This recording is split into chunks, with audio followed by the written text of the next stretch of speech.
mendoakan beliau. Dan kula menemukan banyak sekali kemuliaan-kemuliaan, kemudahan-kemudahan yang Allah berikan kepada rombongan kami karena kami dibersamai oleh beliau. Anak kula cerita kan, bah tadi bahnyai begini, bahnyai begini, bahnyai begini. Semua aroma beliau niku diceritakan ke kula. Tiba-tiba kula teng bes matur ngeten. Alhamdulillah para jamaah kita diberi kemudahan karena kita bersama Mbah Nyai. Mbah Nyai langsung matur ngeten kawuhipun. Boten karena kula Gus, sedaya karena Allah Subhanahu wa taala. Iya Allah, pelajaran kedua. Panjenengan yang syariat kumpul kali tiyang hakikat. Boten karena kula Gus, sedayanya karena Allah Subhanahu wa taala. Bapak-bapak, ibu-ibu ingkang sangat kula mulyakaken. Karenanya malam niki kula ingin menyampaikan satu hikmah yang ditulis oleh Asy-Syaikh Ibnu Athaillah As-Sakandari. Asy-Syaikh Abil Hasan Asy-Syadzili niku punya guru namanya Syekh Abdus Salam bin Masis. Ketika beliau mencari guru, kemudian pada akhirnya ketemu dengan guru utamanya yang bernama Syekh Abdus Salam bin Masis. Sesampai beliau di depan Syekh Abdus Salam bin Masis, kemudian beliau mengatakan, wahai Ali anakku, engkau telah mendapatkan kedudukan yang luar biasa di hadapan Allah. Padahal Syekh Abdus Salam bin Masis belum pernah ketemu dengan Syekh Abil Hasan Asy-Syadzili karena memang la ya'riful wali illa al-wali. Sebelum menjadi muridnya Syekh Abdus Salam bin Masis, beliau sudah mendapatkan kedudukan kutub ingkang nomor kali. Kemudian kami diantar juga oleh jamaah, oleh Kang Juman, ke Syekh Abdul Abbas Al-Mursyid, ke Syekh Ibnu Athaillah As-Sakandari. Niki mengajarkan kepada kita, andai Syekh Abil Hasan Asy-Syadzili tidak memiliki murid-murid yang utama sebagaimana yang disebutkan dalam kitab Abdul Abbas Al-Mursyid, Syekh Ibnu Athaillah As-Sakandari, Syekh Abdullah Al-Maidumi, Imam Al-Busiri, Syekh Yaqub Al-Arshi, niki murid-murid utama beliau. Tapi di antara murid utama niku wonten yang bernasab masih cucu murid namanya Syekh Ibnu Athaillah As-Sakandari. Syekh Abil Hasan Asy-Syadzili sudah mengatakan bahwa kelak semua ilmu saya, semua tentang saya akan ditulis oleh cucu murid saya. Hadirin yang dirahmati oleh Allah, nikmat yang paling utama, anugerah yang luar biasa apabila kita dititipi oleh Allah amanat murid, apabila kita dititipi oleh Allah amanat anak, karena murid kita lah yang akan meneruskan thariqah kita, karena anak kita lah yang akan menyebut kebaikan-kebaikan kita. Maka bersyukurlah ketika kula kali panjenengan dalam hibur masing-masing gadah murid walaupun 1, 2, 3, karena mereka lah yang akan menjadikan kita tidak mati sekalipun kita sudah mati. Hadirin yang dirahmati oleh Allah, Syekh Ibnu Athaillah As-Sakandari banyak sekali menjelaskan tentang dawuh-dawuh Syekh Abil Hasan Asy-Syadzili. Salah satu dawuh ingkang kula sempat tulis tadi ngeten Bapak-bapak. La tashummu raihatal wilayah wa anta ghairu zahidin fid dunya wa ahliha. Ini ditulis oleh Syekh Ibnu Athaillah. Tidak akan kamu bisa mencium bau kewalian, mencium baunya saja boten. Artinya nggak akan kamu dipertemukan dengan orang yang sudah sampai kepada makom wali. Dawipun Ibnu Athaillah yang mengutip dawipun Syekh Abil Hasan Asy-Syadzili, kamu tidak akan mencium bau kewalian apabila kamu dalam hidup ini tidak menerapkan konsep zuhud dalam diri kamu. Itu yang pertama. Yang kedua, Asy-Syaikh Hasan Asy-Syadzili juga dawuh ngeten, wa man lam yazdad bi ilmihi wa amalihi iftiqaran ila rabbih wa tawaddu'an li khalqihi fa huwa halik. Barang siapa yang bertambah ilmunya, bertambah banyak amalnya, tapi dia tidak bertambah butuh kepada Allah dalam kehidupannya, dia tidak bersikap tawaduk kepada kawan-kawannya, maka orang tersebut sekalipun ilmunya banyak, sekalipun amalnya banyak, menurut Asy-Syaikh Hasan Asy-Syadzili fahuwa halik, dia adalah orang yang celaka. Lah dawuh-dawuh kados ngeten niki ditulis oleh Asy-Syaikh Ibnu Athaillah As-Sakandari. Para rawuh monggo diterusaken Bapak kula tak terusaken. Oke, kalau terakhir insyaallah 2 porsi gitu. Tamak niki gak zuhud. Lau annaka qala sahibul hikam Asy-Syaikh Tajuddin Ibnu Athaillah As-Sakandari radhiyallahu anhu. Lau annaka la tasilu ilaihi illa ba'da fana'i masawika wa mahwi da'awika lam tasil ilaihi abadan, walakin idza arada an yuwassilaka ilaihi ghatta wasfaka biwasfihi wa na'taka bi na'tihi fawassalaka ilaihi bima minhu ilaika la bima minka ilaihi. Kalau diterjemah secara sederhana gitu, andaikan engkau tidak dapat sampai kepada Allah illa ba'da fana'i masawika, kecuali sesudah habis lenyapnya semua dosa dan kotoran syirik, lam tasil ilaihi abadan, maka kamu tidak akan sampai kepadanya untuk selama-lamanya.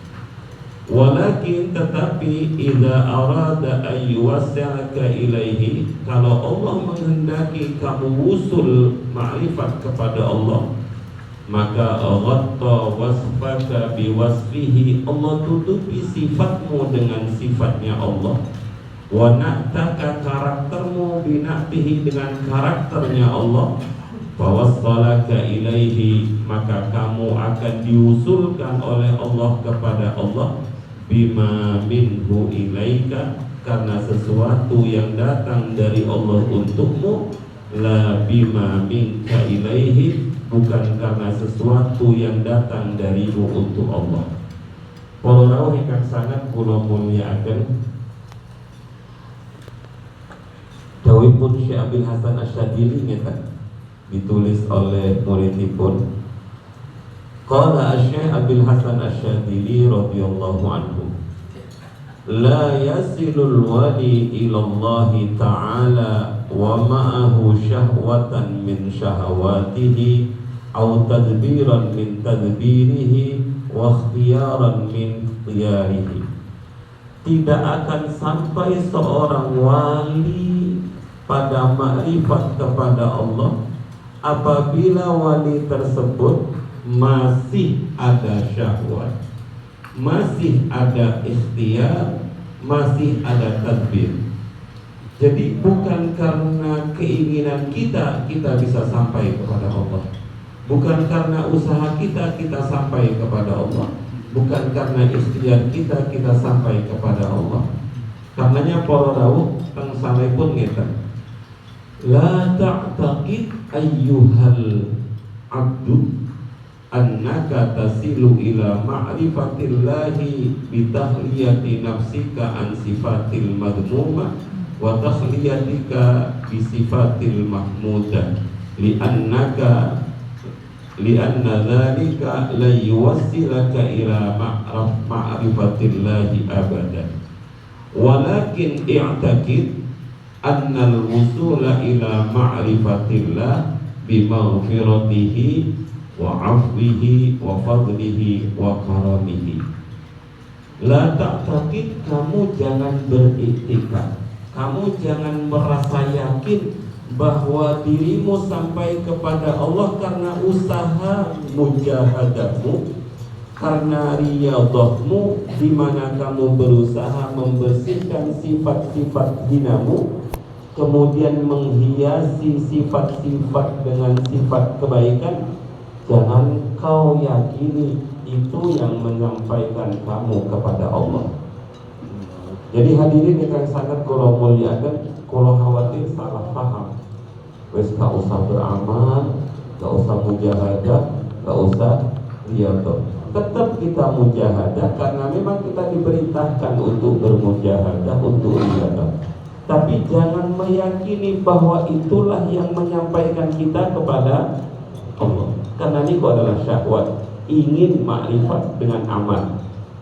Tapi i'taqid annal wusula ila ma'rifatillah, ketahuilah, yakinilah bahwa kamu mengenal Allah, kamu makrifat kepada Allah, kamu wusul ila Allah, satu bimaghfiratihi, karena maghfirahipun Allah, wa afwihi, dan maaf dari Allah, wa fadlihi, dan fadl dari Allah, wa karamihi, dan kemuliaan Allah, wa ihsanihi, dan berbuat bagusnya Allah kepada kita.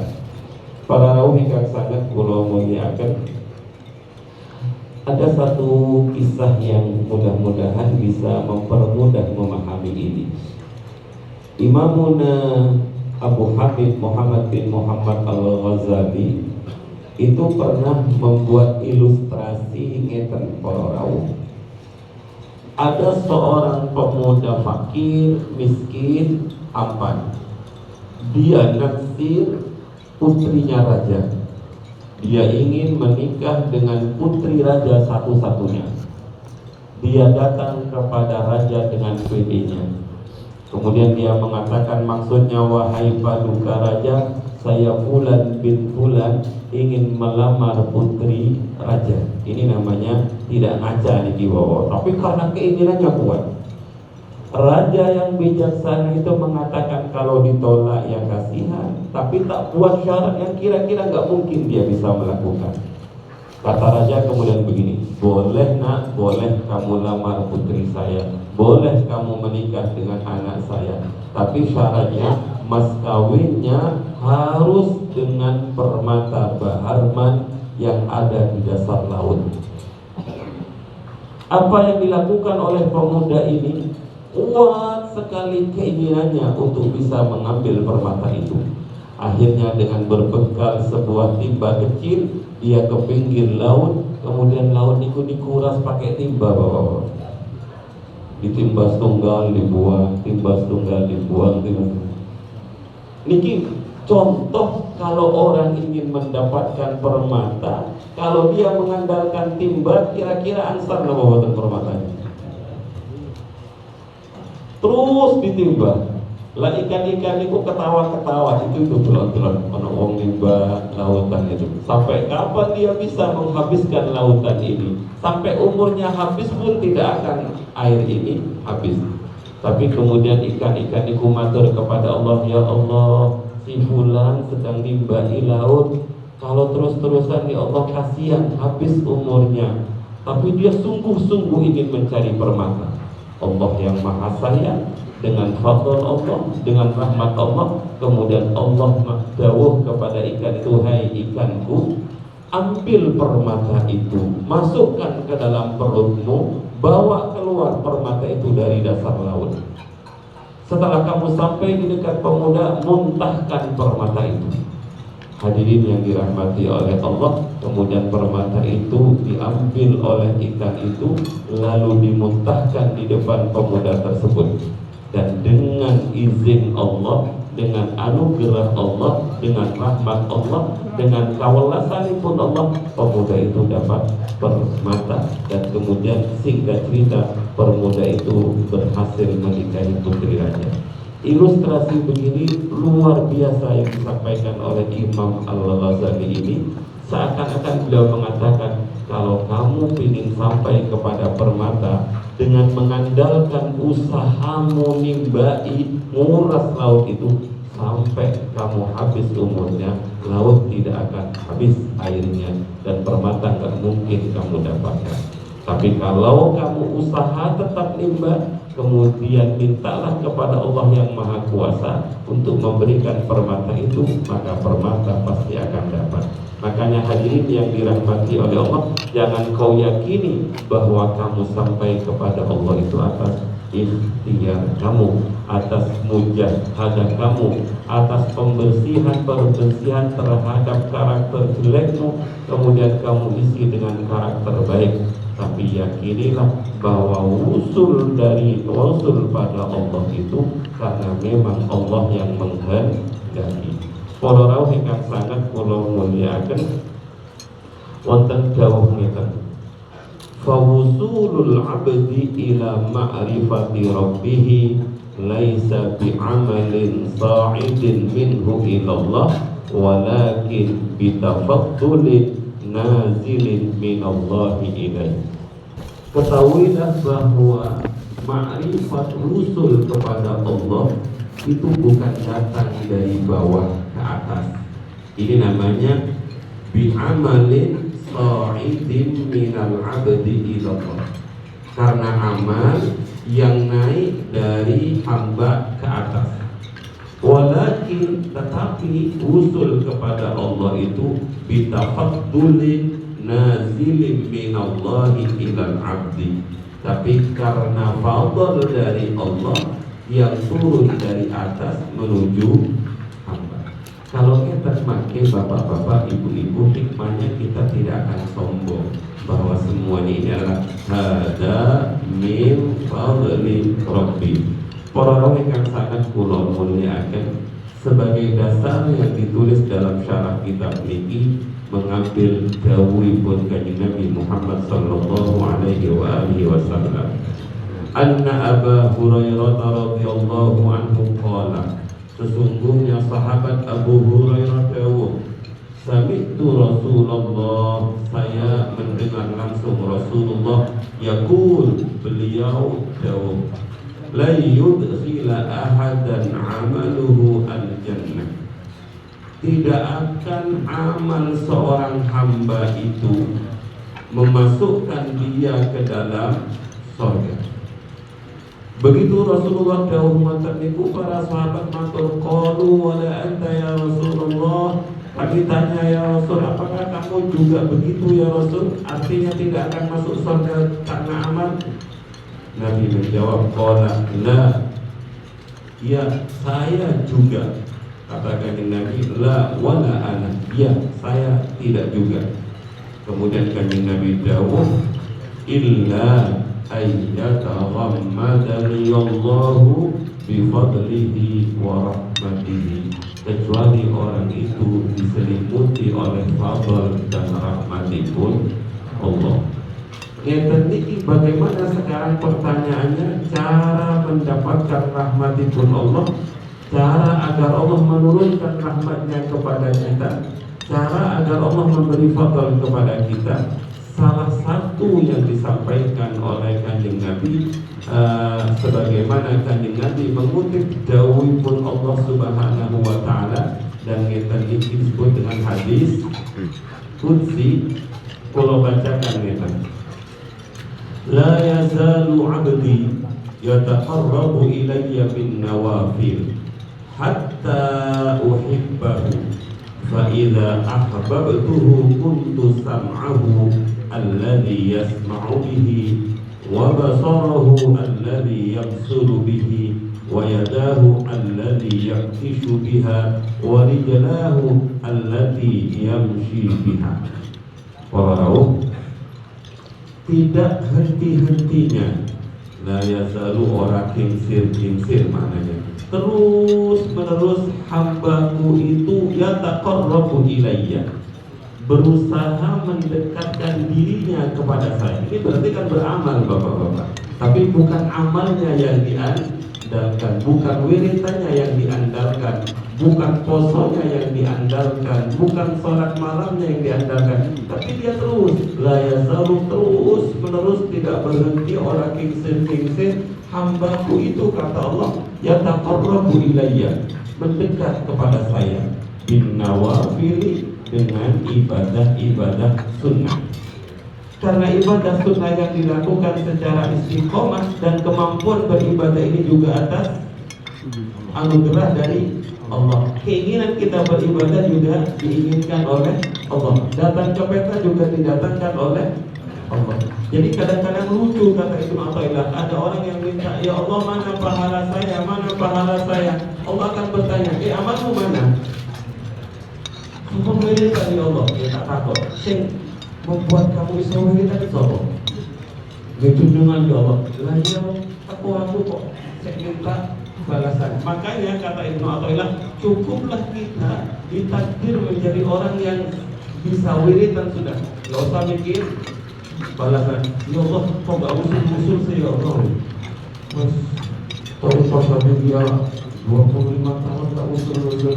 Nah, katanya banyak, cuma sudah usul. Cukup ya taqarrabu ilayya bin nawafil. Terus seorang hamba itu taqarrub kepada Allah, tawajjuh kepada Allah, menghadap kepada Allah, terus mendekatkan diri kepada Allah dengan amal-amal sunnah. Hatta uhibbahu, sehingga saya mencintai. Kayak tadi di keluar, terus nimba, sehingga Allah sayang kepada hamba itu, sehingga Allah kasihan kepada hamba itu. Lah kalau Allah sudah fa'idha ahbabtuhu, kalau saya sudah mencintainya, maka kitab tadi itu rabta wasfaka biwasfihi wa nahtaka bina'tihi. Maka kata Allah, kalau saya sudah sayang kepadanya, maka saya akan menjadi pendengarannya, menjadi telinganya di mana dia mendengar, menjadi matanya di mana dia melihat, menjadi tangannya di mana dia bekerja, menjadi kakinya di mana dia berjalan. Ini yang kawin pembah zaman mutajadinya. Jadi Allah memberikan rahmat karena Allah cinta kepada orang itu. Bagaimana cara agar Allah cinta kepada kita?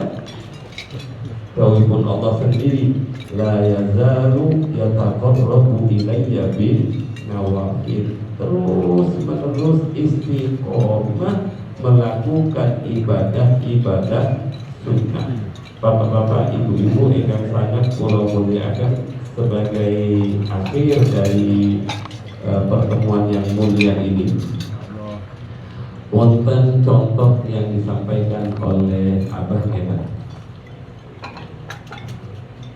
Mungkin dikasih tahu mulai sampun mantan story. Diingatkan kita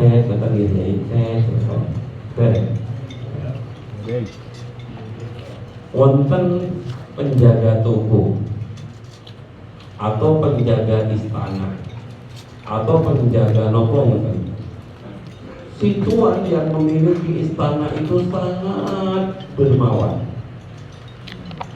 Kontrak di awal bahwa satu malam bekerja nilainya 100.000 atau 200.000.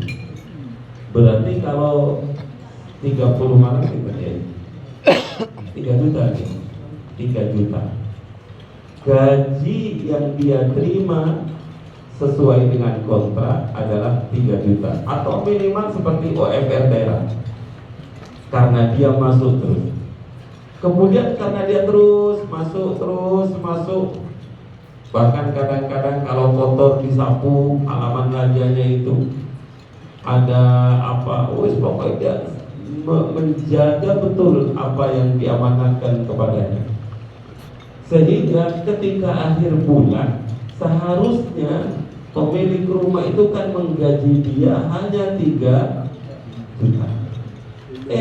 Dilalah bapak-bapak dikasih 300 juta, dibuatkan rumah, dicarikan istri, dibelikan sepeda motor. Bonusnya niki karena amalnya, nopo karena kasih sayangnya. Karena kasih sayangnya. Kalau hanya amal, berarti dia hanya cukup dapat 3 juta. Kalau hanya amal kita hanya akan dapat itu toh bapak-bapak. Itu pun kalau dapat, sebab dalam amal itu penuh dengan penyakit. Kadang-kadang menganggap amal ini datang dari kita. Kadang-kadang setelah beramal, aku kira jauh dibandingkan kamu. Sudah. Makanya hadirin yang dirahmati oleh Allah, yang paling penting dalam kehidupan ini terus berharap agar kita disayangi oleh Allah. Bagaimana caranya? Terus istiqomah melakukan ibadah-ibadah sunnah, sehingga nur dari Allah itu masuk ke mata kita, masuk ke telinga kita, masuk ke lisan kita, masuk ke tangan kita, masuk ke kaki kita, sehingga semuanya atas bimbingan dari Allah Subhanahu wa Ta'ala. Sifat kita ditutupi dengan sifatnya Allah, naat kita ditutupi dengan naatnya Allah. Inilah kemudian Allah mengusulkan kita ila Allah, bukan karena amal yang naik dari kita, tapi rahmat yang turun untuk kita. Para rawuh yang sangat kula muliakan, kemudian